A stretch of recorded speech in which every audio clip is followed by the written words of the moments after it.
नमस्कार, मी श्वेता. तुम्ही बघताय न्यूज 18 लोकमत. मुलुक महाराष्ट्रामध्ये तुमचं स्वागत. सुरुवातीला मोठी बातमी या बुलेटिनमध्ये बघणार आहोत आणि ही बातमी आहे सांगोला नगरपालिकेच्या निवडणुकीत माजी आमदार शहाजी बापू पाटील यांना रोखण्यासाठी भाजप, शेकाप, काँग्रेस, राष्ट्रवादी आणि उबाठाची युती झाली आहे. त्यामुळे माजी आमदार शहाजी बापू पाटील संतापलेत.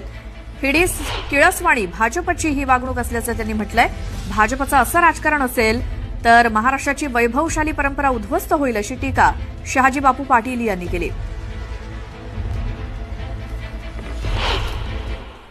आज हिडीस किळसवानं दहशतवाद, एखाद्या अबलेवर केलेला बलात्कार असावा अशा पद्धतीचं भारतीय जनता पक्षाचं वागणं या ठिकाणी मला दिसून आलेलं आहे. ही राजनीती एक प्रतीक आहे सांगोला.